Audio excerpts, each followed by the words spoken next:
Councillors, I'll now open the meeting and call for apologies and leave of absence. As we're all here, there is no apologies. I'll go on to item 2 on the agenda. We now have community consultation.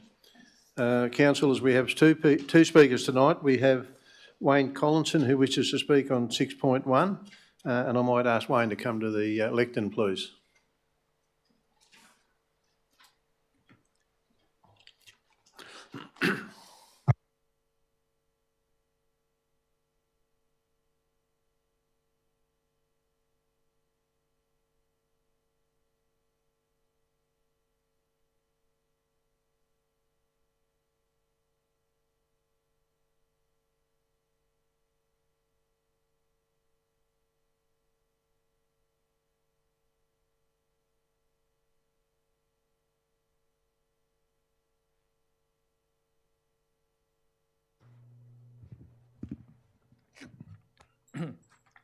I was first acquainted with Chilean needlegrass when I became aware of a large patch of needlegrass on the road easement adjacent to my property.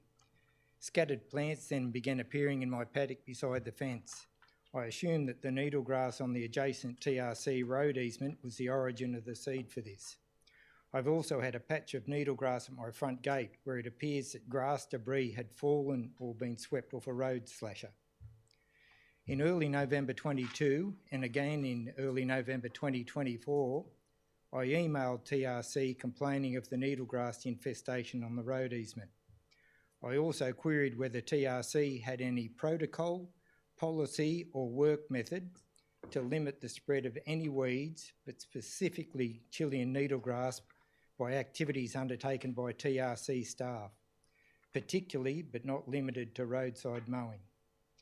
On both occasions, I received no written response, but a weeds officer visited me and verbally indicated that the staff who mow the road verges are a separate group to the weeds staff. Under the Australian weeds strategy, Chilean needlegrass is one of 32 weeds of national significance.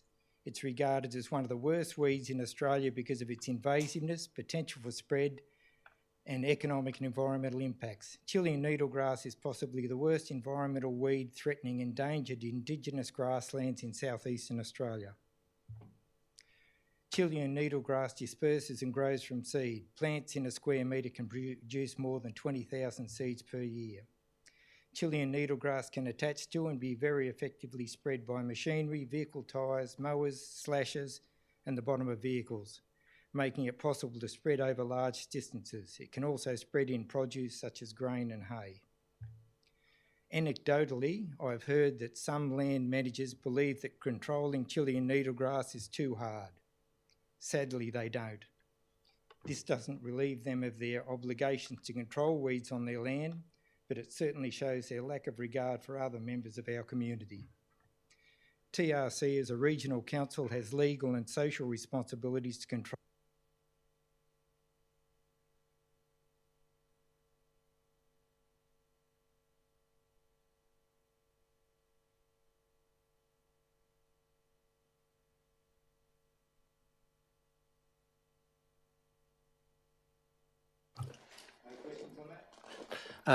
No, normally, but I'll just quickly divert. Is there any quick one or two questions maybe?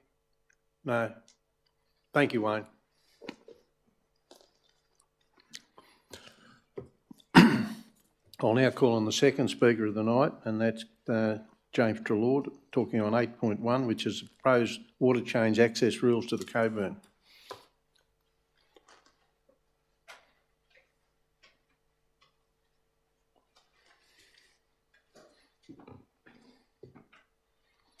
Thanks, Mr Mayor, councillors. I have read your policy on community consultation, and I will not be mentioning anything that's not in that policy. Firstly, I'd like to declare that I am one of the 49 licence holders who have a licence on the Coburn River. I'm representing the Water Association that is attached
Can I just give you a case study? Sorry to continue. 2 case studies. I have a neighbour, Owen May, you probably know of Owen, he runs the smash repair business. His block is about 10 hectare. He subleases that. He share farms it with his neighbour. It's too small a block to be able to use or make a living out of. It's a secondary income source for him. If there's no irrigation on that block, it is totally useless. Nobody will show any interest in it. He can't make a living off the lot. So it becomes an unproductive piece of farmland. The Productivity Commission is harping on about how we can increase productivity. You don't increase productivity by making good, valuable, irrigated land, dry land farming on such a small block. The neighbour on the other side, further down the river, that is his sole source of income. He works full-time on that. His wife works with Telstra. He has advised me, the moment this irrigation stops, I'm out of here. I can't run a property without irrigation, and in essence, it will completely devalue the property price of my land. And not only do I lose the source of income and job, I then can't get a fair return on the property when I try and sell it. So they're just some of the impacts that will be impacted by those people. Thanks, James. Excuse me, James. We have one question. Sorry. Do I stand? Yep, I'll stand up. James, I guess this is a question from my own personal perspective in trying to understand the logic around this. And this is the cynic coming out of me. Would you agree or not agree that this is the purpose of this is to try and ensure more water flows beyond our catchment into another catchment proportionately so that it can be on-sold at a later stage to other irrigators? Councillor, it's such an unreliable stream of water. As I said, it tends to settle about 1 to 4 megs flow per day in a normal season. So I can't see any benefit in thinking that it's going to add to the environment downstream, particularly when the Coburn joins the Peel, which joins downstream of Keepit. So all that water is downstream of the 3 major storages that have an environmental flow to go into the river system. So you've got Keepit, Chaffey Dam with an environmental flow going into the system. Split Rock and Keepit both have a requirement of that, and this is joining downstream of those.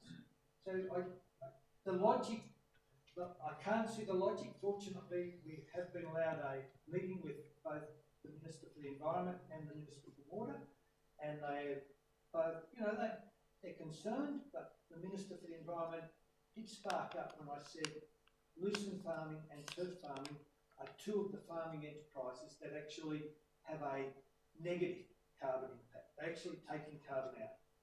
My business, based on studies that have been done, it draws about 800 tonnes of carbon out of the system per annum. So it's a pretty substantial reduction, even after my own energy sources are taken into being. And of course, we're also talking about the McDonald River here too, aren't we? Not just the Coburn. I haven't got figures on the McDonald, so I can't help you with that, I'm sorry. Thank you, James. Thank you very much for your time.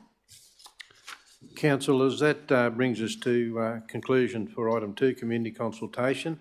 We'll move on to item 3, minutes from the previous meeting. Could I have somebody move that they're a true and correct record? Councillor Budd, Councillor Sutherland, any questions on those?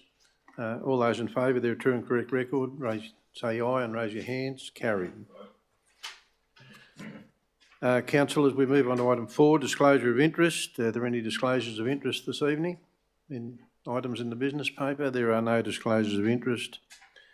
Councillors, we move on to now what is item 5, which is a Merrill Minute, and we do have a Merrill Minute tonight.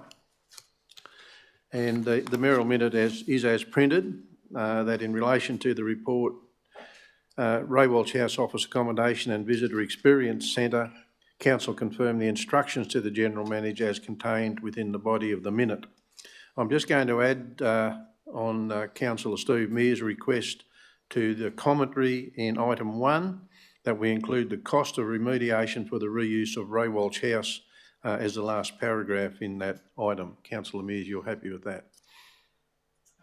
Yes, Mr Mayor. So councillors, I move that mayoral minute and I move that recommendation, and I'll ask if there's anyone wishing to speak against that. Are there any other councillors wishing to make comment on that mayoral minute? Councillor Rodder. Thank you, Mr Mayor. Just a question first. Could we just see where the impact of that addition from Councillor Mears in the actual overall motion? Does it actually give? Does it form part of the recommendation?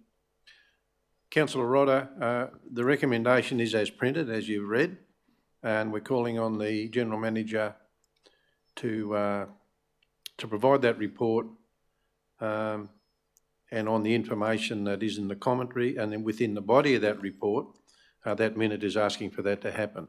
So that is now added into the body of the report, and that the General Manager will report on that. Further questions, councillors? Through Mr Mayor, if I just clarify, so my understanding, Councillor Rodder, is that when I bring the options paper back, the effect of what Councillor Mears has added in means that I don't just bring back the cost of removing the asbestos and making the building safe, it's also the total refit of the building for Walsh House, so that can be compared to the potential cost of a new building. So it will incur all of the costings associated with bringing Walsh House back to being reoccupied by the council. Okay. That satisfy your question, Councillor Rodder? Further, Councillor Impey. Yes, Mr Mayor, it's not a question, it's really a comment. As far as I'm concerned, this is about getting things rolling. It's about moving on and starting a plan, a process. It's either to stay and move back in with some work, or to move out or stay out, as we have, and build a lasting and longer term legacy for the community. So this is the start of that process, and it's the start of a process that will keep the community well and truly in the communication flow, and we move on this together. And I guess some might say it would be fantastic if this could have been done a couple of years ago. Some might say it would be fantastic perhaps if we were in a local government area in a more metro environment, we might not be in this position perhaps, who knows? But it's about moving forward with this one, and I think the community want us to move forward. Thank you, Councillor Impey. Further comments, Councillor Sutherland? Thank you, Mr Mayor, and want to commend you on the mayoral minute. You know, the conversation and the issue we're facing with Walsh House is a generational issue. You know, it's an issue that as a council we need to take serious, and the community are demanding that we produce information and results and everything on the table. And this mayoral minute, I think the intent is really strong. Support the inclusion of having a comparison analysis, you know, talking about what the cost comparison is for different options, and then bringing all of those options back to the public, back to us as a council to work out, well, based on all the information that we have, what is the process and what is the direction moving forward from here. I think it's incredible leadership for us as a council to be able to move through this. And it's a journey that we can't exclude the community from. And I think this mayoral minute is really strongly positioning that, you know, as we move forward in this and we get the information and we table all of this, then we move through a process to make sure the community are fully aware of all the information, to make sure that the decision that we make that is going to be lasting for generations to come isn't a rush decision, and it's not a decision that's been made with blinkers on without looking at all options. And so I'm in full support of the mayoral minute, and I think this, and hopefully the community can understand that this is a direction moving forward to get the best outcome, but it is a really big decision. And as a council, we can't do it alone, and we won't do it alone, and making sure the community are with us the whole way is, I think, the intent of the mayoral minute, and I support you for it. Thanks, Councillor Sutherland. And that is the intent, and we certainly do mean through the minute and through the commentary in the report that we will be meeting with the community and talking to the community when we get that report presented to us as councillors, and then have a look at what we think we can look at into the future. Further questions, councillor Mudd? Thank you, Mr Mayor. Well, here we are 12 months into this new council, and we now have some positive direction in terms of how we think we would like to move. I think it's important for the community to recognise that in conversations, all councillors in this chamber have agreed to exploring this option and moving the issue forward. You hear constantly that community want this resolved. This is a great step forward, and I commend the minute, Mr Mayor. Councillor Brooke. Thanks, Mr Mayor. I think one thing that we're all fully aware of here is that too much time has passed already with no decision being made, and that further inaction isn't an option.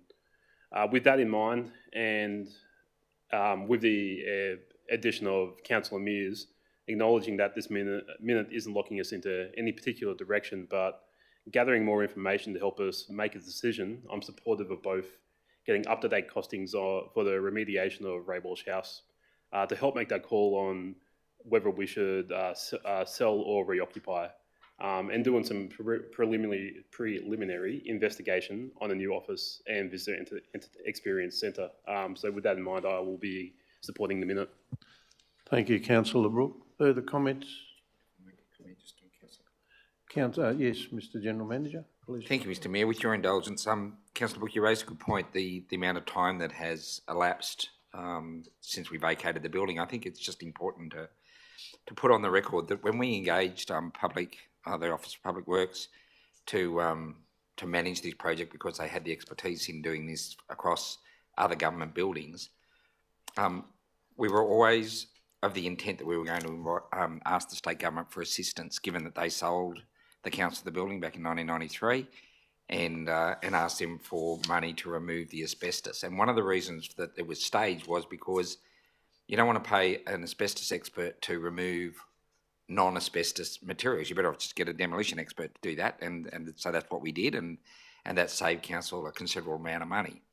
The other reason for doing that was because it then allows whoever's going to come in and provide the pricing to remove the asbestos to do a much more accurate assessment of what the costs associated with that will be, because there's no inhibitors to them being able to identify everywhere where the asbestos exists. And case in point is the RBA building in Sydney, where they didn't do that. They went straight into the asbestos removal. They thought it was going to cost $260 million, the latest price tag, and this is just to strip the building, similar to what we're talking about with Walsh House, back to metal and concrete, has now gone to $1.2 billion, and that doesn't include a fit out of the building.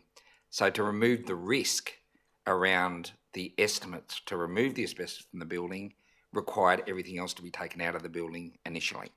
And the time frame between when that occurred and now has been because the Mayor has made representations to the Premier, to the Treasurer, to Minister Camper, to just about any minister that would listen and potentially try to put our case forward to try to get support for the asbestos removal part of this project. Thanks, Paul. Further comments, councillors, before Councillor Rodder? Thank you, Mr Mayor. Just in relation to the addition of Councillor Mears' amendment, at what point will that be added? Councillor Rodder, it wasn't an amendment. Councillor Mears spoke to us about including that in the initial report, so it's not an amendment. Yes, okay. Be that as it may, where will it be located in the body of the report? At what number? Through Mr Mayor, Councillor Rodder, it'll be added to the end of .1 under Walsh House, or number 1 under Walsh House. Okay, thank you. And they are the instructions that council will issue to me as a result of the recommendation being passed. Thank you. I just want to remind councillors that the potential for remediating Walsh House didn't necessarily start as a result of the addition of Councillor Mears' addition to this recommendation. We did actually start on the 12th of November last year, notice of motion in relation to Walsh House, where we did resolve a number of things, and so I just want to remind it that we did actually unanimously agree to looking at all options through Walsh House, and I just have to say that I'm very pleased that Councillor Mears included his additions to this recommendation, and I'm pleased, Mr Mayor, that you agreed to the addition. There being no further comments, councillors, I'm going to put the mayoral minute and I'll put the recommendation. All those in favour say aye and raise your hand. Carried unanimously. Thank you. Councillors, we'll now move on to item 6, a notice of motion, and we have one notice of motion from Councillor Ryan Brooke. Thank you, Mr Mayor. You want to move that? I would like to move a separate motion to what's printed in the business paper, if I can. I'd like to take the receive and note, make that dot point 1, and I'd also like to move the second point that I've pre-circulated there, which is request a report to council detailing how the biosecurity program could be better resourced to more effectively meet our legislative requirements under the Biosecurity Act, as well as developing a localised approach to achieving our responsibilities under the Northwest Regional Strategic Weed Management Plan and Invasive Species Plan. Do we have a seconder for that? Councillor North. You may speak. Yes, I do, Mr Mayor. I want to thank council staff both for the detailed answers provided and for the workshop we recently had in response to these questions being submitted by Councillor North and myself. Off the bat, I want to address what I imagine will be the criticism of looking into better resourcing this area of council operations. That was raised in the workshop, and that's that the ladder of how much we could commit to this area is endless. While that is true, and there is a debate to be had about how high we should climb on that ladder, whether we like it or not, I think we have some legislative requirements that we have to be at least a few rungs up. But based on the information we've been being provided here, I think it's a bit self-evident that we're struggling to get onto that first rung. TRC is a big council in the Northwest New South Wales, and personally, I think we should be a leading council across all our operations. I think it's evident from the answers given that the Community Safety and Wellbeing Department want to really evolve and take on a role of ownership of biosecurity across the organisation. But with one person in training, a quarter of what we have self-identified as the minimum required resources for this team, it's an area that has suffered from a lack of evolution and succession planning. So that's not a small task without resources to back that up to achieve those goals. We're currently not meeting requirements engaging in assisting and educating local landholders. We're underprepared to assist in potential emergency management scenarios.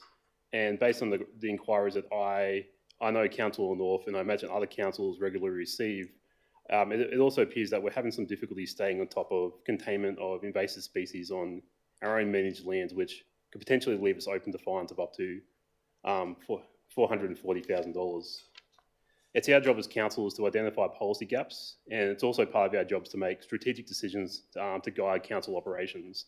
That's why I'm proposing the next step here is for a further report to come back to council to help to us at a future meeting, detailing what staff think we need to internally to get this area of our operation up to being effectively resourced to tackle what I think is currently an underserviced part of our operations, and an area that, because of its very nature, going forward is going to continue to become a bigger challenge with the less attention, if we choose to put less attention towards it. Councillors, do I have anyone wishing to speak against that recommendation? Further councillors to speak for? Councillor Rodder. Thank you, Mr Mayor. Look, there's no doubt that this area needs more resources. I have certainly over the years received numerous representations from members of from our residents and members of the community, particularly from the farming community, who complain about the large number of environmental weeds that they strive hard to control on their side of the fence, and yet over the other side, within the council road reserves, many environmental weeds grow happily. And some of those, gentlemen in community consultation mentioned Chilean needlegrass, but there's also others that impact production, such as St John's wort and blue heliotrope. And I think that anything that we can do to limit the increase and then spread of some of these weeds, we need to try and do, and realise that council has been a bit unresourced in terms of staff to undertake some of those tasks. They had a number of retirements and whatever. But I think what we need to do, you know, whatever we can do to actually recruit in that area and get people back out there. There's obviously plenty of evidence that this is going to be a great growing season for weeds, and I think anything we can do to mitigate that problem for our farming communities would be a great thing. Thanks, Councillor Rodder. Further comments? Councillor North. Thank you, Mr. Mayor. I'm very happy to support Councillor Brooke on these questions about notice. I think it's important to get them highlighted to the community. A bit of background. I'm going to talk for a while, I'm sorry. I worked for 4 years as a noxious weeds officer in the Bega Valley Shire Council in 1994. And that was great exposure for me as a young fella, and I learned a lot. Back then, there was two of us on that, two weeds officers on that council, and I managed a budget of $200,000 in 1994. So I definitely think we're well under-resourced here, and have been for probably 20 years. I don't know what the budgets have been for 20 years. I'm told the current budget is at about $365,000. I believe it should be probably somewhere in the vicinity of $600,000. We're not putting all that up. It should be matched genuinely by state and federal somewhere. That's my ideal wish. I like to nail my colours to the wall there, I guess, with what I envisage happening, or hope can happen. We need 2 full-time biosecurity officers to manage animal issues as well as weeds. We need another team controlling these invasive pests for probably at least 6 months of the year. We need contractors as well for probably 3 months of the year. We have fallen so far behind, it's very disappointing, and it's going to take a lot to get back on top of it. So by my maths, that's where we need to be. Going back to Bega Valley Shire Council, probably a third the size of what we are, a third the number of roads, similar shape, long and narrow, and they were getting on top of what they were doing back then. I'm not sure what they're up to now. We have a number of state priority weeds that are really getting away on us here. I'll mention a few. Blackberry brooms. I can tour most nurseries in the area and I find declared weeds, particularly Cape broom, sold in nurseries.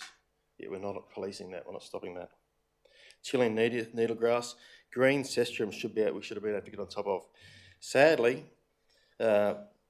these are classified that we must enact containment for those weeds.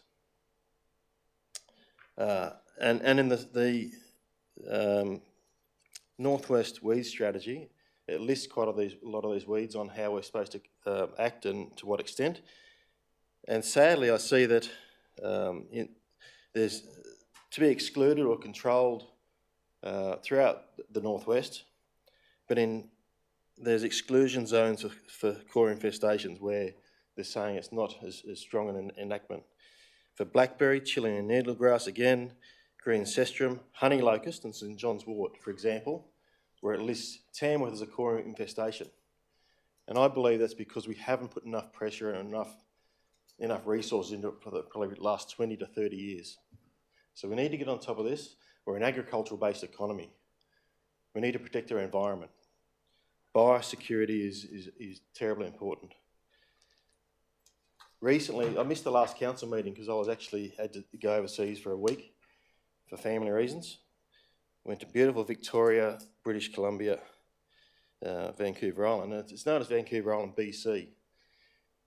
BC, I don't think stands for British Columbia. It probably stands for Blackberry Capital. I've never seen so many blackberries in my life because they've let it go. All of the roads everywhere are bounded by hedges of blackberry. They have no containment processes, no focus on it at all, and the result is it's gotten away. And that's the main thing I remember it for now, which is very sad. And I worry that if we don't get on top of this, or we let it go, and I know a lot of people are blackberries, it's not too much of a worry, but we should be onto all these things. It's a major invasion of our local, ecological disasters coming. So I'm pretty passionate about this, as you can see. I'm glad Councillor Brooke brought it up, and I'd really like to see that we can, over time, if we can get the staff back on the road, that we can get on top of these things and resource it properly. Further comments, councillors? Councillor Mears? Yeah, thank you, Mr Mayor. I just like to support the motion. I think it's something we must do in the region. It will, assist not only the farmers around the region, but also residents in town with weeds and the pest issues. I wonder if it's not a fitting time to rewrite to the state government, and if we're going to put on additional rangers or biosecurity officers, that perhaps the state government come part way to funding those. Under the previous government, the Catchment Management Authority and the LHPA were merged into local land services, and ever since then they've been struggling for staff too. I think they do as much as they can with the staff that they have, and there may be further cuts coming in those areas. So my concern is that it's another cost shifting exercise by state governments and pushing those costs back to council. So if we are able, I'd like to see council writing to the relevant ministers and seeking extra financial support for the job that they should be doing that we now have to take on. Councillor Impey. Thanks, Mr Mayor. Well, we need to get this right.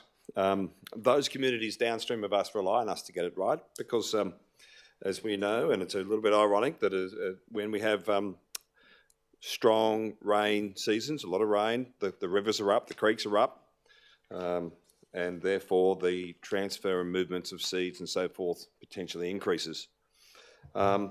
We are in a unique situation where a lot of our river systems, such as the Peel, the Coburn and Gunnaganoo Creek, more or less... Point of order. Yes. Mr Mayor, just to clarify that Councillor Impey's on the right. Yes, I'm explaining my discussion.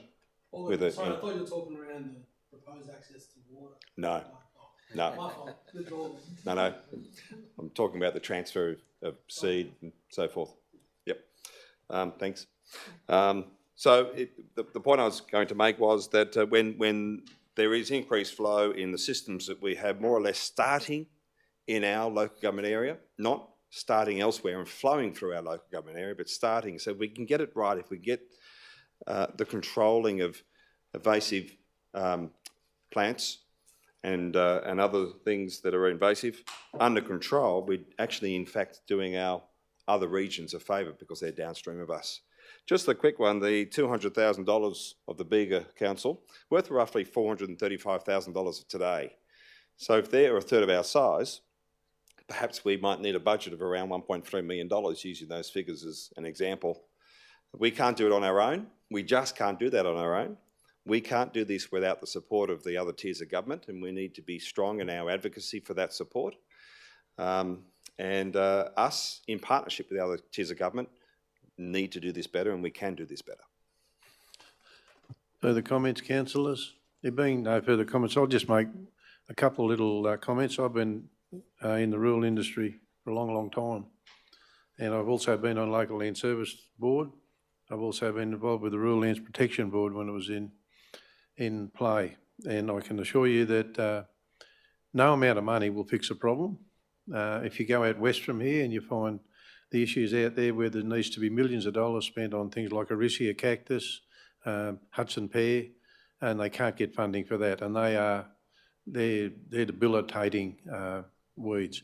I know we have a problem here, and we do need to do something about it, and I commend the recommendation, but I think we've got to understand that the state over many generations of governments has actually dwindled their support for weed control, and rather than try and inject more funds into managing weeds in the bush, they've lessened the number of noxious weeds on the list. They take them off when they can't control them, and I know that sounds wrong, but it's what happens. So I think let's do what you're calling for, Councillor Brooke. Let's see where we can get, but really we can't do this on our own. And of course, if we're going to do anything, it needs full government support, and we do need to be talking to the government about that support. Just a question, Mr Mayor. Will there be any financial implications in getting staff to prepare this report? Councillor Sharpen, there would be, but I think what Councillor Brooks calling for is a report, and that report would identify what those costs might look like and what actions might need to be taken to approach government at whatever level it might be and the minister of the day in relation to what support we need to be able to do what Councillor Rook is talking about and Councillor North is talking about in that report. So further questions? I'll put the recommendation. All those in favour say aye. Aye. Carried unanimously. Councillors, we'll now move on to the next report, which is Infrastructure and Services. 8.1, could I have a mover and a seconder? Moved Councillor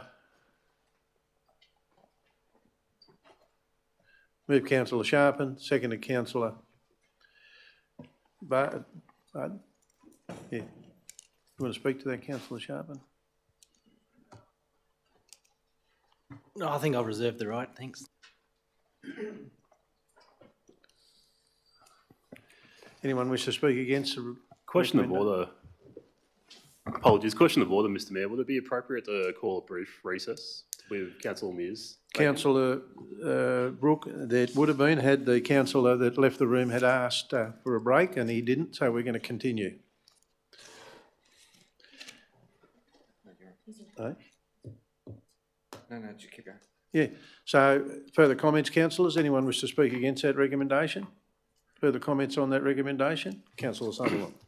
I will make a comment and thank you to the Director, Mr Logan, for the report. As someone who's not an irrigator or spent time around water, having an understanding of water access rules is a bit to wrap your head around, and the report done that really well.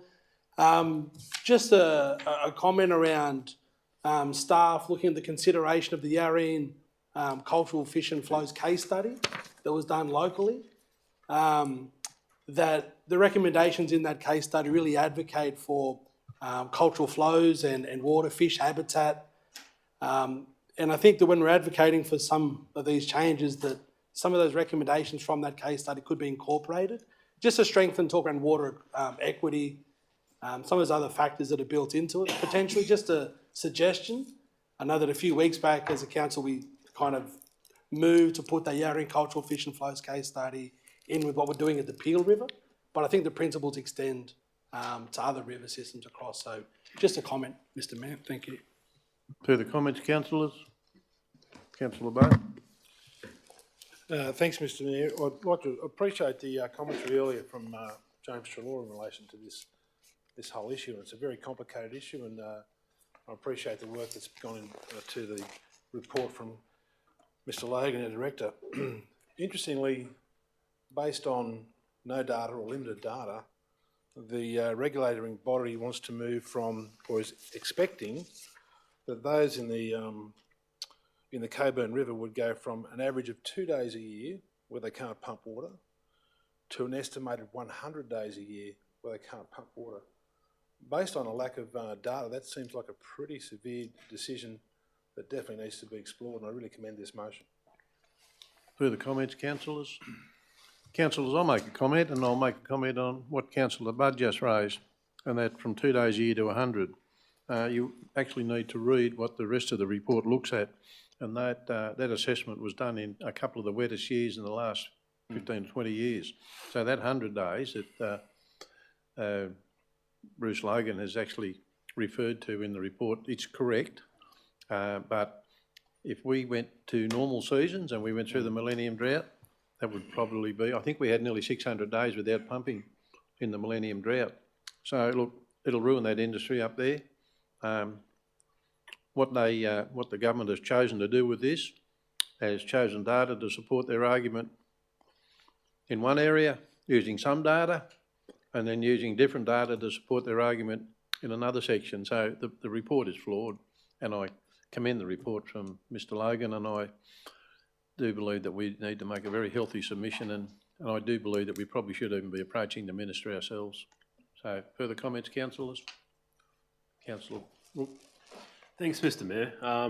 I did have a question, but I also did want to just reiterate and sort of back up what the points made by Councillor Sutherland about considering flows in that we've talked about specifically in the Peel, but in other rivers around as well.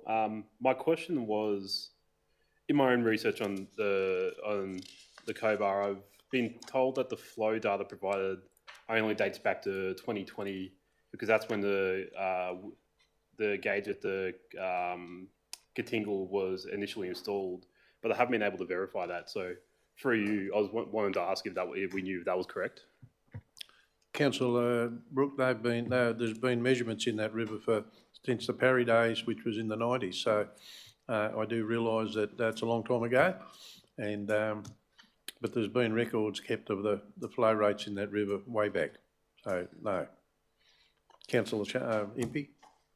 Thanks, Mr Mayor. Look, I haven't actually done any research on this particular point I wanted to make, but perhaps we should be writing to both the Agricultural Minister and the Minister for Water. I would imagine the Agricultural Minister might have some things to say about this if agriculturalists and farmers are being affected in such a way. So perhaps they should be talking to each other about this. Councillors, further comments? Councillor Sharpen. If I could close the debate, Mr Mayor, not much of a debate, but as someone who did live on the Coburn for quite some time, it is not your typical river. It does stop flowing, but it doesn't mean you can't get stuff out of it. Excuse me.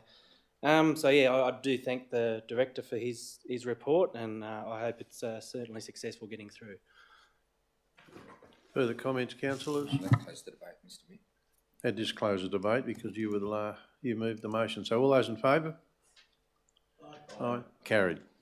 Councillors, we'll now move on to the next item in the business paper, which is item 9.1. Could I have a moving officer for mover for the recommendation in 9.1? That's appointment of the returning officer. Move Councillor Sutherland, second to Councillor North. All those in favour say aye. Aye.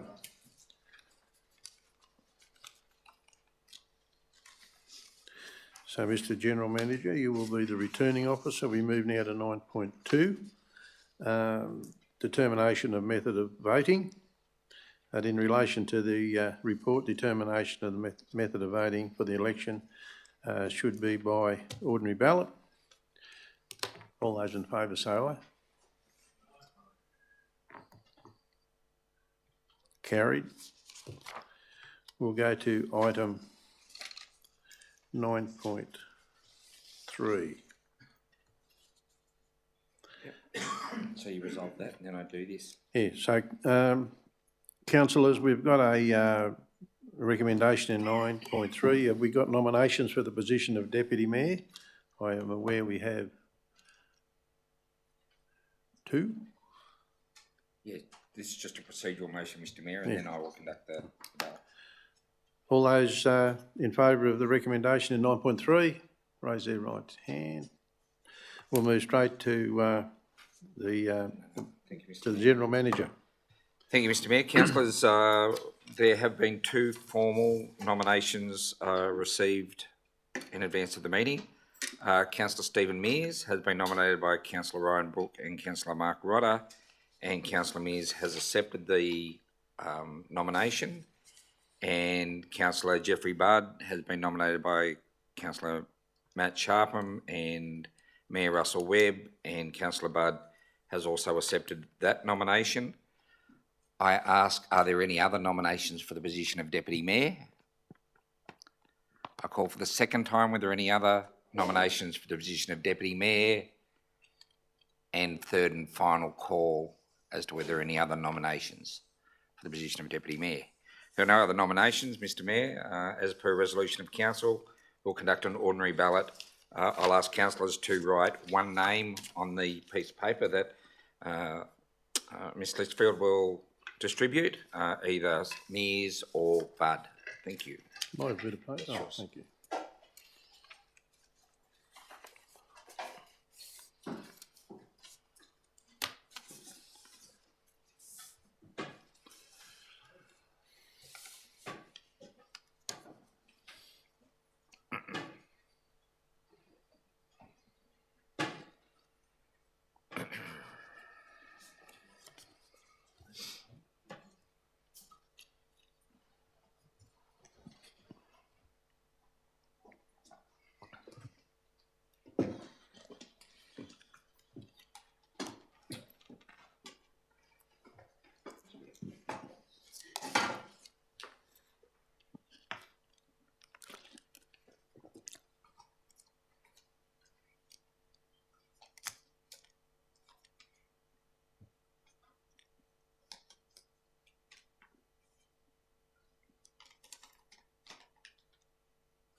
Thank you, Mr Mayor. I will declare that Councillor Budd is elected 6 votes to 3. Congratulations, Councillor Budd.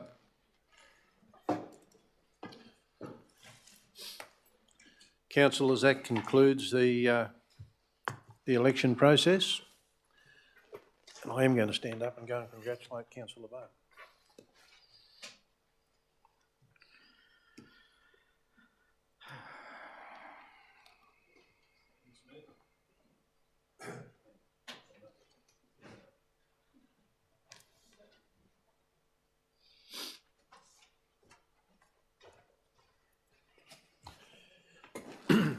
Councillors, we'll now move on to item 9.4. And Councillor Ron Brook, would you like to? Yeah, thanks, Mr Mayor. I'd like to move a motion that takes the wording that from what was printed in the business paper, but with the addition of from next year added to the end of that. And then also with the addition of a second point that says developer replacement for the initiative currently referred to as public forum. Could I have a seconder for that? Councillor Impey, you can speak to that. Yeah, thanks, Mr Mayor. I am supportive of this motion being put up with the changes added to it. I think a lot of us today have received some feedback from within community that there is still that people are a fan of the current public forum initiative, acknowledging that this commentary is a bit confusing, that our naming convention differs from the current state convention, and with the new code of meeting practice that we will be voting to put on public exhibition later this meeting, we'll be correcting that. But the public forum in its current state that allows residents to come to talk or to present to councillors about items that aren't currently on the business paper. We have, like I said, we have received various feedback today that that'd be something that'll be missing in community if it was to be completely replaced, and I tend to agree with that. So, hence the addition to what was printed to put us on the path to acknowledge that we will develop other alternatives to that to alleviate those concerns. Thanks, Councillor Brook. Anyone wish to speak against that recommendation? Anyone wish to speak, add or make comment to that recommendation? Councillor Rodder. Thank you, Mr Mayor. Look, I agree with Councillor Brook that we have received feedback about it, that it is a good opportunity for people to come and speak about any issue that is not included in the business paper. There probably potentially could have been some confusion in relation to the public forum we mention and here when people come to speak about a matter that is on the business paper, and that second Tuesday opportunity for people to come and speak at 6 o'clock to councillors. And I'm wondering if we do bring forward the time that we start a meeting and we considered retaining that public forum opportunity, that we maybe commence it at 5:30.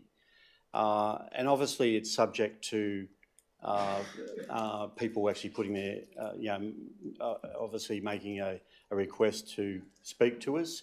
As we saw in recent times, we haven't had a lot of people coming to speak about issues in that forum, but I think that obviously it's an opportunity for people to reach out to councillors about issues and matters of concern, and probably should be retained.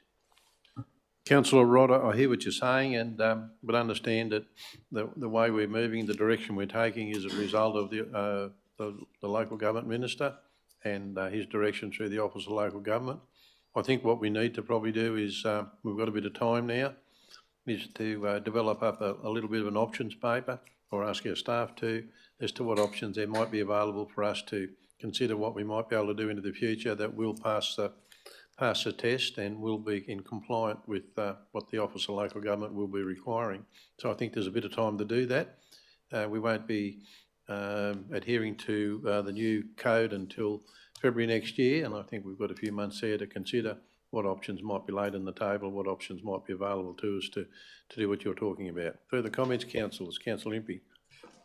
Thanks, Mr Mayor. Look, I'm on that bandwagon that I think a form of the old public forum, not the new public forum as it is now, should be preserved.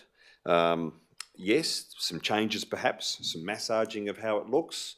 I think some of the reasons why perhaps not as many people may have utilised that particular resource in the more recent times is because I think there's probably a bit of confusion around what it all means.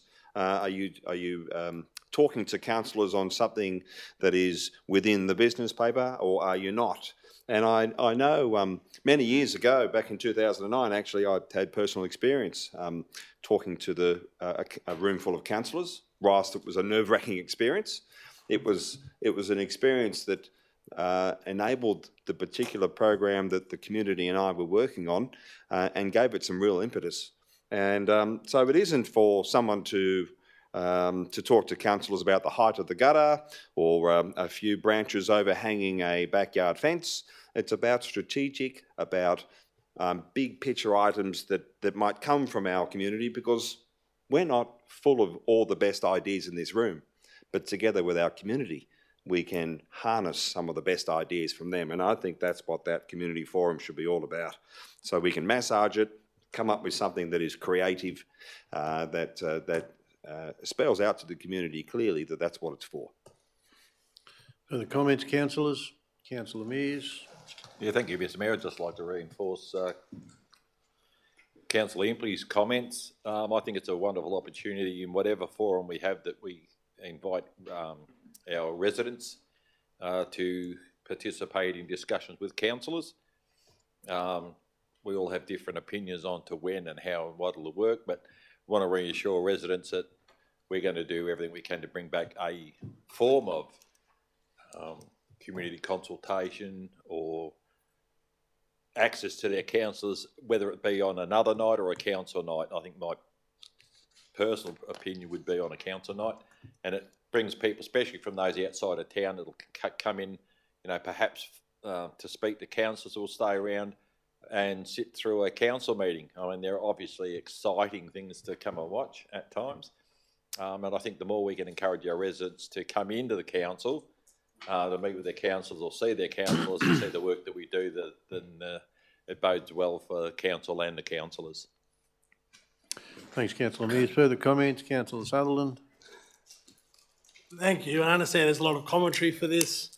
I guess some of the conversation that I had with residents leading up to this was a concern that by changing the meeting times, we are removing an opportunity for residents to talk about agenda items or items on the business paper at a council meeting.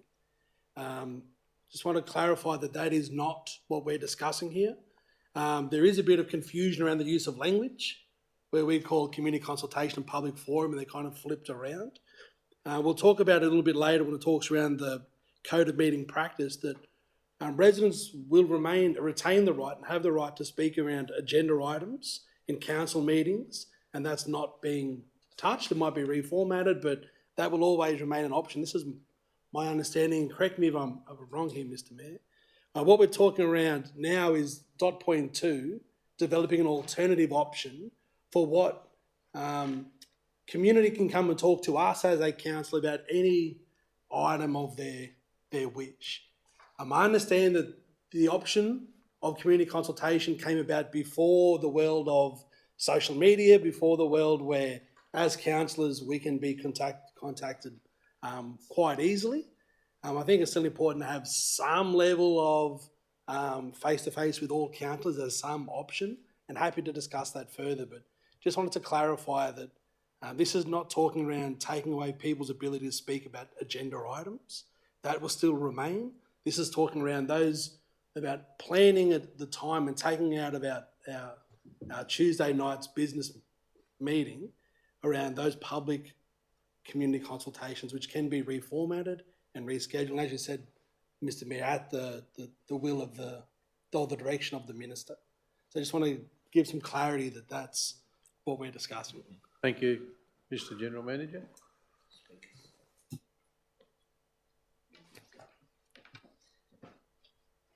Thank you, Councillor Sutherland. Look, the only real change for the public from the current procedure will be that the public forum, what we were calling community consultation, is before the meeting starts. So it will start at 6 o'clock and the council meeting will follow immediately afterwards. The reason for that is the new minister, he's not that new anymore, but the minister has a policy position that the public should not be included inside of the council meeting. The council meeting is a time for the councillors to have debate. So that's why the public forum is prior to the meeting actually being opened. That doesn't prevent the councillors from interacting, asking questions, and then obviously taking any presentations into account when they consider the business paper. That is really the only change as far as the way the current business paper works. Further comments, councillors? There being no further comments, I'll put the recommendation. All those in favour say aye. Aye. Carried unanimously. We'll now move to item 9.5. Review of the General Policy Register. Could I have a mover and a seconder? Move Councillor Sharpen, seconded Councillor Sutherland. Councillor Sharpen, do you wish to speak to that? No, thanks. I reserve the right. Anyone wish to speak against that recommendation? Anyone wish to make comment? There being no comments, Councillor Rodder. Thank you, Mr Mayor. Just a question. What happened to Councillor Brooks' motion of almost a year ago for a policy that would guide and record interactions between developers, councillors and staff that was supported unanimously by this council? When can we expect to see a draft policy included in the General Policy Register of, to reflect that policy?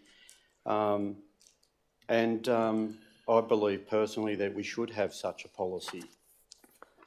I'll call on our manager, Karen, to make comment. Through you, Mr Mayor. That policy is in draft form at the moment, so it will be worked on with staff over the next week or so, but then it should be given to councillors for review before it becomes public exhibition and go to a council meeting. Further comments, councillors? There being no further comments, I'll put the recommendation. All those in favour say aye. Carried unanimously. We'll move now to 9.6, motions for conference. Could I have a mover and a seconder, please? Move Councillor Sharpen, second to Councillor Sutherland. Councillor Sharpen, do you wish to speak to that? Yeah, can I move that, Mr Mayor, with just a slight amendment, and that would be removing point 1D for Delta, and I'm happy to talk on that if my seconder is willing to allow me. Yes, yes, you may. Yes, well, I'm happy just to leave it as is, minus that D if it's already gone.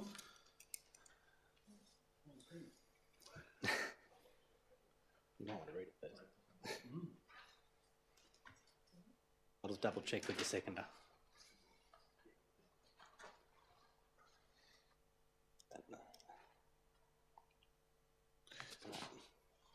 You're talking about A, are you, Councillor Sharpen?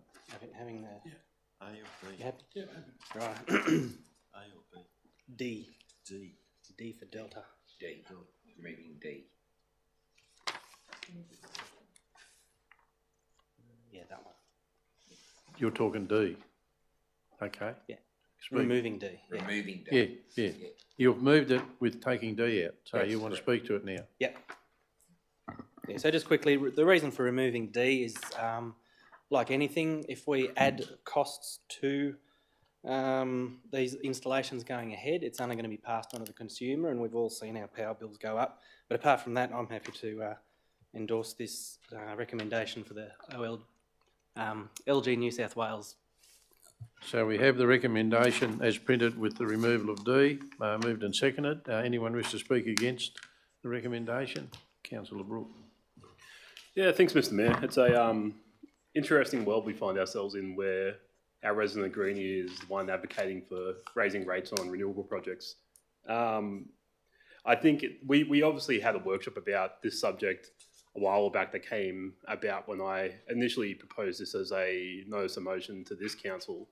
And the advice that we got in that workshop is that it wasn't doable under the current provisions, which was what led me to raising this as a motion to take to local government New South Wales, with the idea that if energy generation and storage became its own rateable land category as one of the main categories, it would remove any Sorry, it's a point of ambiguity. order.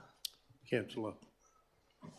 Just checking whether this is actually part of the debate or whether he wants to move an amendment to include that. I'm justifying the addition for it in for submitting this motion to local government New South Wales. No. Carry on, sorry. And yes, that was my justification for putting this in. To address Councillor Sharpham's worry there that the introduction of this would necessarily lead second-handly to prices raising on consumers, I'm assuming, was the commentary.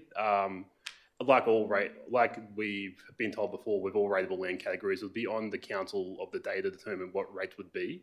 My intention for putting this in there and hoping to see it become a rateable land category would be that it would give individual councils across the state, and particularly those that are hosting renewable energy projects, the ability to tailor rates dependent on the needs of their communities at the time. So if whether or not councils would choose to raise or lower rates on renewable energy projects would be a decision of that particular council. Further comments, councillors? Councillor Budd. Thank you, Mr Mayor. I concur with the views held by Councillor Sharpham in relation to this. The only way I see, it's true that if you were to rate the projects as suggested, there would be income back into council, that's for sure. But essentially, those costs are going to be passed on to consumers by the owners and by the power owners and the property owners. So I think when we talk about our reputation as a council, we're taking this down before the state body, state meeting, and saying Tamworth Regional Council are considering costing our ratepayers more money in terms of their power bills. I can't support on that basis. What I am concerned about also is councils having the ability to, which is in the supporting documentation, adjusting rates to suit. I can't see any state government allowing councils to regulate their own rates in relation to that proposal. So I can't support that. Apart from that, from D, I'm happy to support the submission. Further comments, councillors? Councillor North. I'd just like to mention that I'd actually support Councillor Brooks' take on this, and that's because the arguments of Councillor Sharpham and Councillor Budd, I believe, are null and void. We may increase the cost to the electricity generator. We cannot increase the pool of funds that we generate from rates. So the increase in rates from the generators, renewable energy generators, would be offset by cheaper rates for the residents. So that I don't see that argument as being sufficient. In fact, that cost to the generator will be spread further afield than just the Tamworth region. It'll go to wherever else that electricity is being sold to. So I don't think that's something we should be considering. I think as an alternative, in Gunnedah, they've just increased their rates for the mining sector at a higher amount. This is a classic example. The mining sector's paying more, the residents didn't have to pay as much of an increase. So this is a way of us generating possible income from damages or things incurred by the renewable energy sector on our area. So I'm actually in support of item D. Councillor Rodder.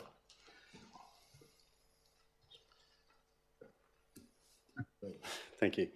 Thanks, Mr Mayor. Look, I think we should remember that our region actually pays some of the highest energy bills in the state thanks to the privatisation agenda of the former government in terms of all the old coal-fired power stations.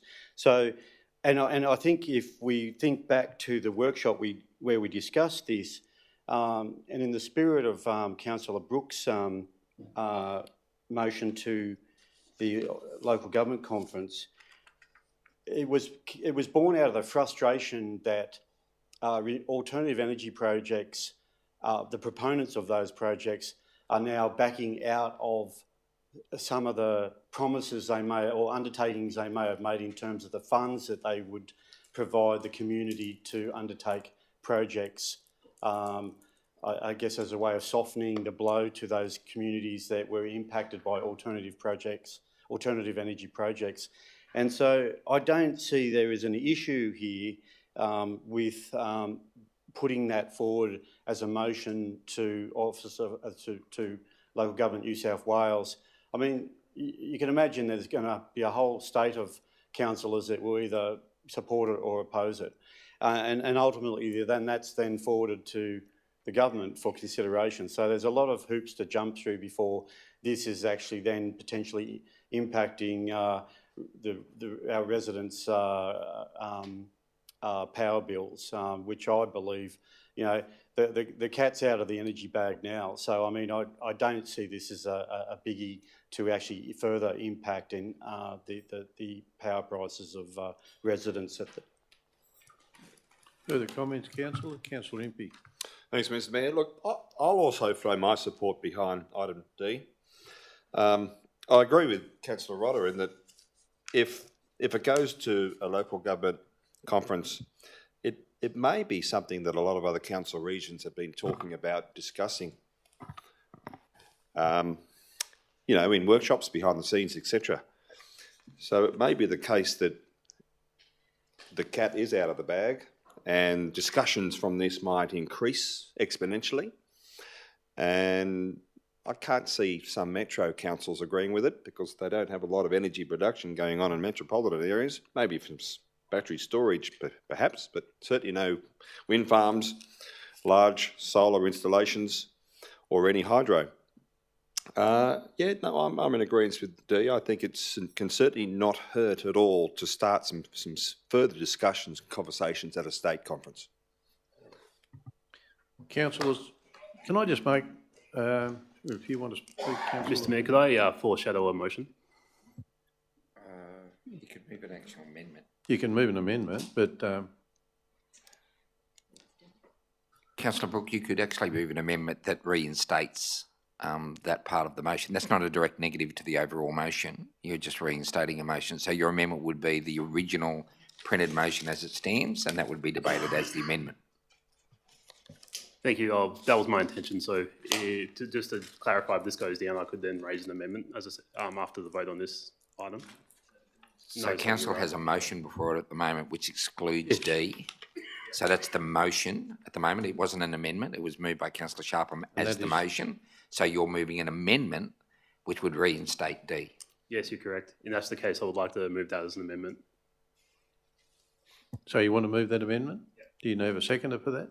Councillor Mears? You wish to speak further to that? Reserve the right, Mr Mayor. Any comments to speak against? I'll go to make one comment, councillors.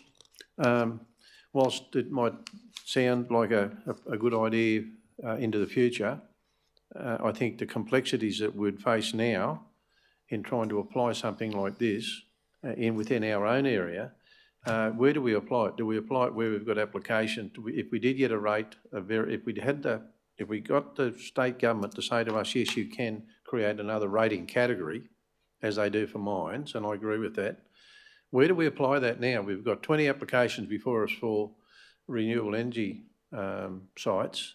Do we apply that immediately, even before those are approved, or do we apply it later? I think it's something we probably could talk about into the future when we're a bit further down the track with where we know there's going to be renewable energy sites. They're going to be set up and they're going to be working, and that application can be applied to those working sites as they are to mines, or do we?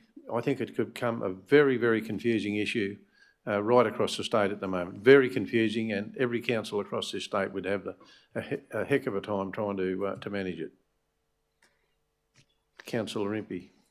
Thanks, Mr Mayor. Just reading item D, it talks about investigating. It doesn't talk about doing. So I think it's certainly worth a statewide discussion. We could learn from that statewide discussion, and those councillors who are down there as delegates or as conference observers will have the opportunity to hear some of those discussions and perhaps bring back some new information, some new ideas. So we're certainly not talking about implementing this, it's just an investigation. Councillor Impey, I've been to many local government New South Wales conferences, and when you either talk about doing something or don't do it, when you start talking about investigating, nothing happens. It's just the way it works. Councillor Sharpen. Yeah, just quickly, Mr Mayor. Yeah, regarding that point D, I think it's interesting we're just talking about one point when there's quite a few issues going to the local government New South Wales. But in the case of some sort of change coming through, it's going to be the landowner who ends up bearing the brunt if their rates were to increase significantly. They've already signed the contracts with the proponent, they've already signed the contracts, so they end up coughing up for something they wouldn't be able to recoup from the energy supplier. And I just think it's just to me, it doesn't sit very right at all. Further comments, councillors? Councillor Rodder. Thank you, Mr Mayor. Look, I have no issue with most of those recommendations for motions to the local government conference, but I still am dubious about 1A in relation to the funds from the Rose Hill Racecourse. I believe that, pardon the pun, the horse is bolted. And I would be very surprised if those funds exist.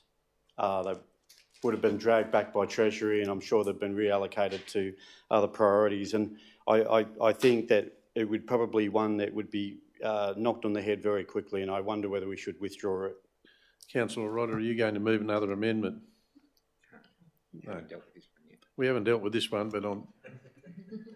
So, councillors, we've got an amendment which takes us back to the motion as printed.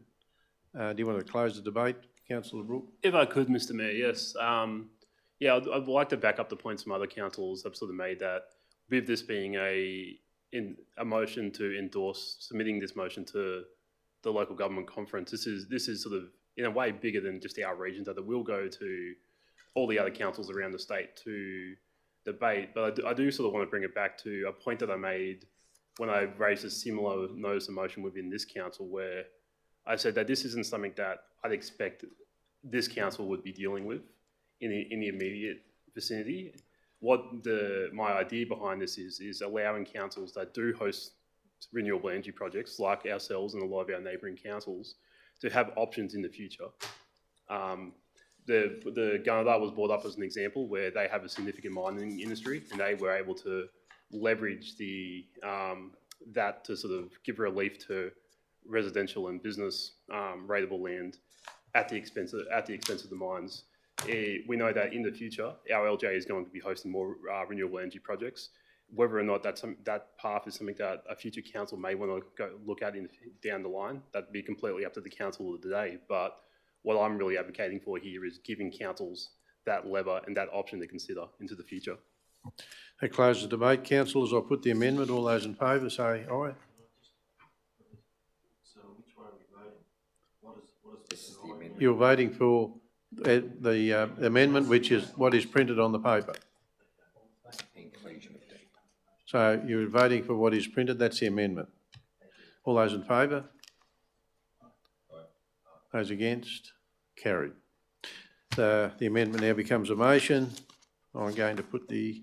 Councillor Rodder moving an amendment now that it's got the motion. Do you want to move, Councillor Rodder? Did you? I'll leave it in there, Mr Mayor. Thank you. Councillors, I'll now put the motion, which is as printed. All those in favour say aye. Carried. Councillors, we'll now move to 9.7, Code of Meeting Practice. Could I have a mover and a seconder? Councillor Sutherland, seconded Councillor Brooke. Councillor Sutherland, do you wish to speak to that? No, Mr Mayor. Anyone wish to speak against the 9.7? Any further comments on 9.7? I'll put the recommendation. All those in favour say aye. Carried unanimously. We'll move to 9.8, organisational structure.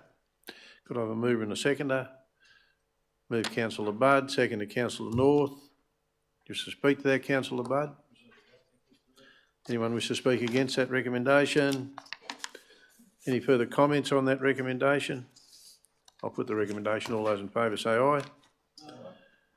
Carried unanimously. We'll move to 9.10. Could I have a mover and a seconder? Move councillor. Did I miss one, did I? Sorry, 9.9. Could I have a mover and a seconder? Move councillor Budd, seconder councillor Mears. Any further? Do you want to speak to that, councillor Budd? Anyone wish to speak against? Further comments, councillors? There are no further comments. I'll move the recommendation. That's the appointment of the councillor to the Audit and Risk Committee, being councillor Sharpen. All those in favour say aye. Carried unanimously. We'll now go to 9.10. General purpose and special financial reports for audit. Could I have a mover and a seconder? Move councillor Sharpen, seconder councillor Sutherland. You wish to speak to that, councillor? I don't think so. I reserve the right. Anyone wish to speak against the report? Any further comments on that report? There being no further comments, I will put the motion. All those in favour say aye. Councillor Rodder? Carried unanimously. We'll go to 9.11. Could I have a mover and a seconder? Councillor Impey. Councillor Brooke. Councillor Impey, you wish to speak to that? No, thanks, Mr Mayor. Anyone wish to speak against that recommendation? Anyone wish to make comment on that recommendation? No comment. I'll put the recommendation. All those in favour say aye. Carried unanimously. We'll move to 9.12. Where am I up to? 9.12. Could I have a mover and a seconder? Move councillor Budd, seconder councillor Sutherland. Councillor Budd, you wish to speak? Anyone wish to speak against? Further comments? I'll put the recommendation. 9.1. Councillor Mears, did you wish to? Councillor Sutherland. Thank you, Mr Mayor. I just want to make comment about the variation for the upcoming Corey knockout. The total funds, I think, were estimated to us as council of 200K, and it's great to see that come in around that, slightly under the budget of, was it 197,000, so pretty much bang on the money.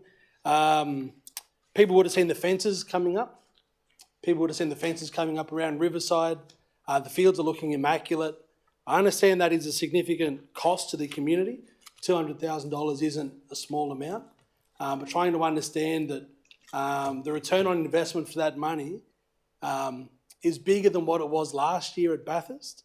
I think the estimated return on investment is close to about $12 to $15 million for our region.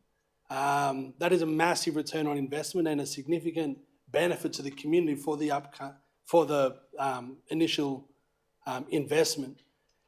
The knockout out of Bathurst was the biggest that's seen for a long time. There are 130 teams.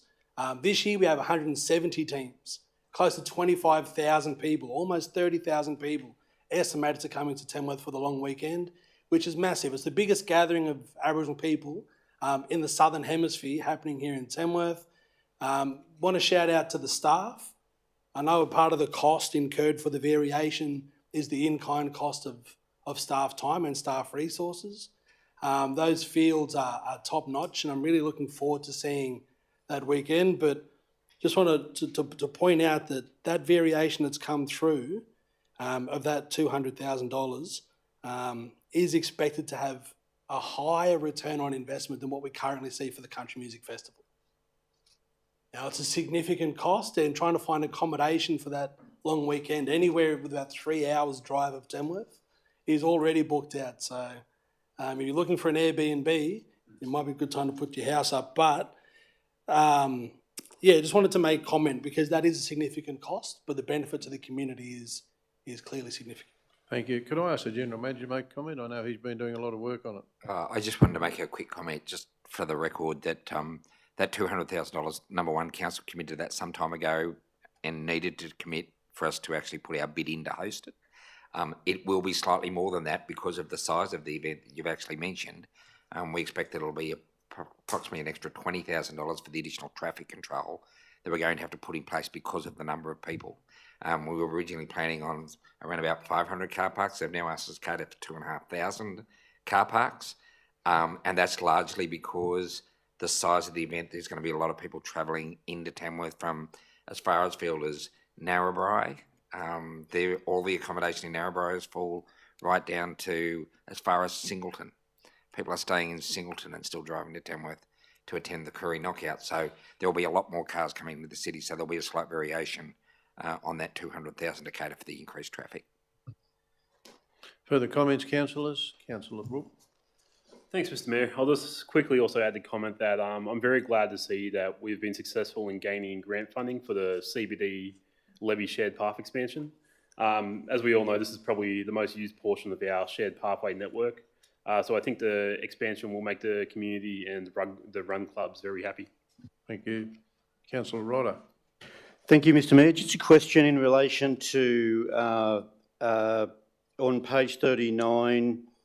I note that there's mentioned the velodrome site, and I believe that the community and councillors were advised that there was a budget for removal of asbestos containing materials from that site, but now we see that we are to approve a spend of 300,000. Is that true, or is this more and over and above what previously might have been in any budget to clean up that site? Councillor Rodder, I believe that the General Manager might be able to help me here, but I believe that money we're within budget, even though it has gone up. Yes, thank you, Mr. Mayor. So there was an original amount of money set aside by the council for the presentation of the site complete to the university, and the money that was left over from the previous budget commitment was put into a reserve, or essentially set aside, knowing that council may incur those costs once the velodrome was removed. We are still well underneath the total amount of money that council allocated to prepare the site for occupation by the UNE. Even with these variations, essentially what we're doing now is just bringing that money now into the account so it can be utilised, but council had previously committed to a larger expenditure than that. Question, Mr. Mayor. Just following on from Councillor Sutherland's comments, the 197,500 that's added to the general fund, have I missed where that is coming from? And just in relation to, I noticed that I've never been to one, but I noticed all the fencing. So you obviously pay to get into this event, and so locals will have to pay to get into this event. Okay. Yeah, correct. You want to? So a couple of things on that, Councillor Rodder. So the 197,500 is just coming out of working capital. So it's being funded by the general fund from surplus from previous years. The fencing serves two purposes. Obviously, number one, to funnel all the people through the gates. But there's a very strict protocol around alcohol to do with the Koori Knockout. No alcohol around any of the playing grounds and so on. So we've got to make sure that there's no alcohol being passed into the ground through that fencing. So very strict security, very, very good controls, alcohol-free zone for the entire carnival. Further questions, councillors? There being no further questions, I'll put item 9.12. All those in favour say aye. Those against, carried unanimously. Councillors, we'll now move to General Manager's Performance Panel 9.13. Councillor Impey.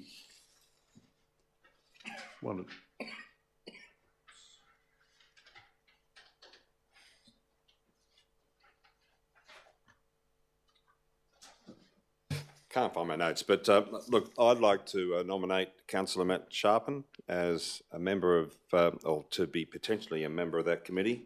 On the Councillor Sharpen is quite flexible in his working arrangements. He's his own boss, so he has the opportunity to attend, review meetings and so forth regularly. So I'd like to nominate Councillor Matt Sharpen. Could I have a seconder for that recommendation? Councillor Budd. You want to speak any more, Councillor Impey, to that? I don't need to. Anyone, do I? No. Anyone wish to speak against or put up another recommendation? No. Councillor Rodder. Thank you, Mr. Mayor. Look, so correct me if I'm wrong, but is this changed annually? This? Yes. because all I can see is minutes from previous. Essentially, if I looked at if you look in the register of committees, it will show minute notes, and it only shows 2016, 2022, and 2024, which would suggest to me it was done at the beginning of term, a council term, not annually. And look, and I'd personally like to move an amendment that we actually have all councillors on that committee. And I know we've been down this path before, but and if I have a, Well, if you're going to move an amendment, I'll you move have an to have a amendment, seconder. Mr. Mayor, that all councillors be appointed to this committee. You have a seconder? Councillor Mears. Thank you, Councillor Mears. Just in relation to my amendment, I believe we all represent different residents and electors. And as the general manager position is a conduit between councillors and the operational staff, we should all be on the panel to provide our concerns directly through that panel. Because I think that it is an important role, and I think that it seems silly to have just 4 out of the 9 councillors when we all represent different parts of the local government area. Councillors, anyone wish to speak against that? Councillor Sutherland. Yeah, I'll speak against it to the same conversation I think we had last time this was aired. I think that I agree with Councillor Rodder that we do represent diverse regions or residents across our region, but we don't have all councillors on every council committee. We have a number of committees of council that aren't made up of all councillors. I think when we're talking around a performance review of an employee, I think it is would be against best practice, and Councillor Mears might be able to give me some direction on this. I know his professional role for all of the board members or all of the councillors of an organisation being a part of that performance review that happens annually. I think that happens in a smaller group. I think that is the culture that is less intimidating, that is more open and creates a space for these reviews to happen in a more authentic space. So I don't think it requires all councillors, and I would be voting against the amendment. Anyone wish to speak for the amendment? Councillor Mears.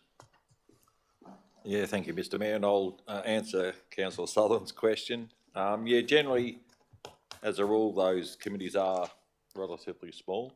However, my organisation goes through the same thing every year, and we have 42 people on that committee. It's done in a bigger forum, but it certainly gives every opportunity, and for my organisation, it's the same with you in a democratic process. I think as elected representatives, we each hold equal responsibility for the governance of Tamworth Regional Council and oversight of the General Manager's performance, including all councillors on the performance review panel, ensures fairness, transparency and collective accountability. I believe this approach better reflects the intent of the Local Government Act and the expectations of the community. The General Manager is accountable to the full governing body, not to a limited selection of councillors. Including all councillors ensures the process is transparent, participatory and inclusive of the diverse perspectives within the elected body, as Councillor Rodder did mention as well. It promotes good governance and reinforces each councillor's role in the oversight and strategic direction of the organisation. And this approach is consistent with principles and openness and accountability outlined in the Local Government Act 1993 and supports the expectations of the community regarding councillors' involvement in executive oversight. Councillors, I'll just make a comment, and that is that I've been in local government a long time, as you'll know, but that the policy and procedures for what we're talking about here has been followed not only by previous council since amalgamation. It is a workable way of managing this process. It's a very complex process, and the same, I guess, procedure has applied for the last 20 years, and that is that all councillors have an involvement. All councillors are asked for input as to what they see the future, what the concerns they have about the organisation and parts of the organisation, and what they would like to see the General Manager do to address any of those concerns. Those forms go out to councillors and have done at each review each year for as long as I can remember. Every council does have an input. The 4 councillors that would be selected in this case will be similar to having 4 in all of the councils previous to this one. And of course, I do believe that's a workable way of doing it. You fill the room up with too many people, and we have a lot of meetings to talk, or a few meetings to talk about what's happening. I think it would become a long drawn-out process, and it would be very complicated in getting the outcomes that you want. I think that the process we've got in place has worked in the past for not only this General Manager, the General Manager before him and the one before him. And I think I'm happy to see it stay as it is. I think if we go down the path, and I know Councillor Roddy, you've done this before, you've said we think we all should be there. I don't believe it to be workable, and I think it'd end up a very difficult process to manage from my point of view. Councillor Budd. Thank you, Mr Mayor. Can I say up front that I don't support the amendment? Councillor Mears, could you turn your... and for the reasons you exactly outlined, Mr Mayor, there is no suggestion that there is any lack of transparency in the process. I participated in this process last year. The information came in from all the councillors, and it was acted upon, and that was fed back to the councillors as well. But Councillor, what I might remember, even though we're well planned with dates well in advance, we still couldn't get a full quorum of the 4 appointed members. So to go out ahead and say we need to have 9 members there, I think is absolutely hard and almost impossible to coordinate when we consider people's employment and their commitments. So for those very reasons, and the fact that it is a difficult subject, I reiterate, there's no issues of transparency, and I reject that comment. But nonetheless, I can't support that amendment based on those issues. Further comments, councillors? Councillor. Thanks, Mr Mayor. Just a couple of pros and cons, and that's one of the cons, I think. It is almost impossible to get 9 of us in the same room at the same time, apart from where we have council meetings such as tonight. The thoughtful side of me considers the fact that there may be more thorough discussion in review meetings rather than relying on some councillors to provide some thoughts, some feedback and some maybe written discussion for them to be tabled at a review meeting when there's only 4 councillors. Another consideration could be that the community has asked us as a council to do some things a little differently. This may be an example. We do things a little differently to what they have been over the last 20 years. I have seen 9 councillors work well together in workshops in the past and come up with very robust, quality, thoughtful, thorough discussion. There is actually a precedence of one of our steering groups, that's the Tamworth Regional Aviation Strategic Development Steering Group, where all 9 councillors are on that. So it wouldn't be the first group where all 9 councillors are part of it. So I'm inclined to think that having all 9 councillors on that group would not necessarily be such a bad idea. I think it also promotes, as I said, more thorough discussion, but more thorough discussion that is balanced, coming from 9 people rather than 4. And I think that's an advantage. Can I just make one more comment, Councillor Lippy? I hear what you say, and that is the guidelines for the appointment of a General Manager. In the guidelines for that, it recommends a panel of 4. That's the recommendation. We can't change the guidelines? It's the government, it's the state government guidelines. Oh, state government. Beg your pardon? It's certainly a recommendation. It's one we've worked with for the last 20 odd years, and I'm going to put the the amendment, which is for all councillors to be on that committee. I'm going to put that as an amendment. I'm going to put that. All in favour say aye with your hands. 1, 2, 3, 4. Against? 5.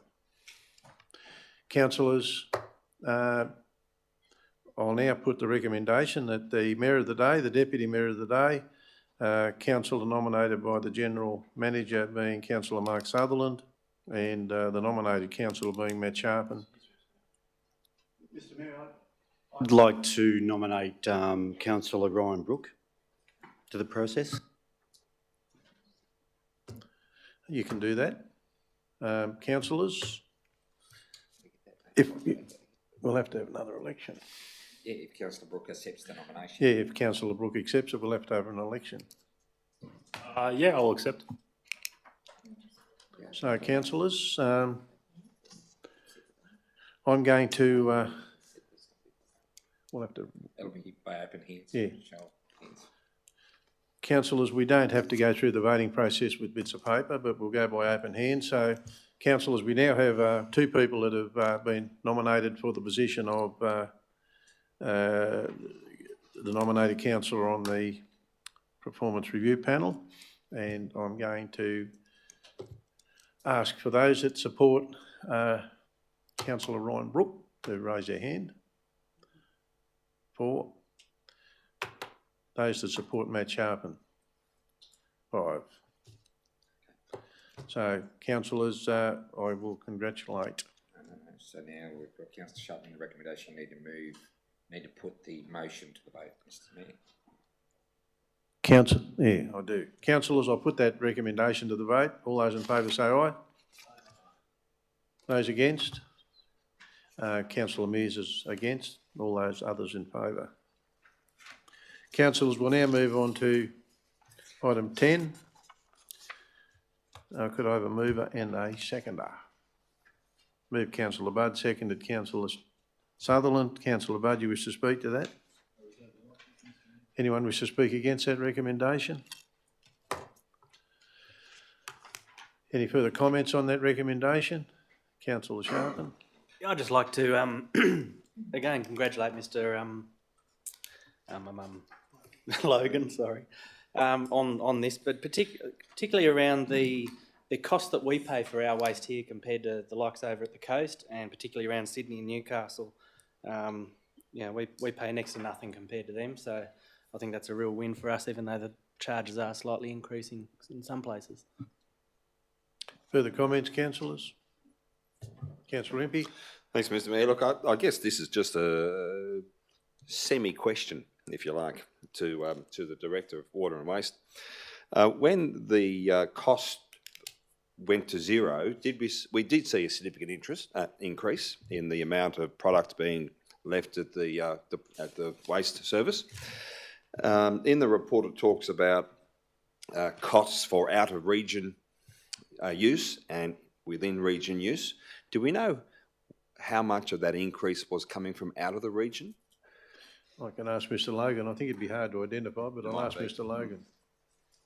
Mr Mayor, I'll make 2 comments if I can. Councillor Impey, I think the short answer is no, we don't know. We asked operators who were delivering the product where they were from, and some told the truth and said they were from Tamworth, some told the truth and said they were from outside of Tamworth, and some probably didn't tell the truth about where they were from at all. So, and we have no way of verifying that. We assume that the increase in product, which has been fairly stable for the last 10 to 15 years, is basically because of people doing their sums and working out that it is cheaper to take it a longer distance to Tamworth and dispose of it for free. Can I also make a comment, Mr Mayor, and Councillor Sharpen's comment about the prices? It's very important that Council understands that we are not in the waste levy playing area, and that will be the #1 reason why the seaboard councils and indeed some of the inland councils have much higher charges than us. So whilst I'm happy for you to say that's fantastic, there's a very good reason why that's the case. It's nothing to do with us. Further comments, councillors? Councillors, I'll just make one comment. I was on the council that actually moved to take that costing to zero, and in hindsight, we probably shouldn't have done it, but we did, and I think we thought at the time it was the right thing to do. And I think this report is reflecting a very good outcome for us moving into the future. So I'll put the recommendation. All those in favour say aye. Carried unanimously. Councillors, that brings us to the end of open council. We'll move into item 11. I'll ask the General Manager, do we have anyone, has anyone asked for the item enclosed to be? Is there anyone in the audience that, no? So councillors, I'll move for a motion to move into closed council. Councillor Sutherland, second to Councillor Sharpen. All those in favour say aye. We'll move into closed council.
Councillors, I'll now call on the General Manager to report on the matters considered in closed council. Thank you, Mr Mayor. Councillors, in closed council tonight, you considered one item of business. Item 12.1, for that item, you adopted the recommendation as per the business paper. Thank you. Can I have a notice to accept, a motion to accept? Councillor Mears, seconded Councillor Brooke. All those in favour say aye. I'll declare the meeting closed, and can I just ask you to stay for a couple of minutes while we have a conversation?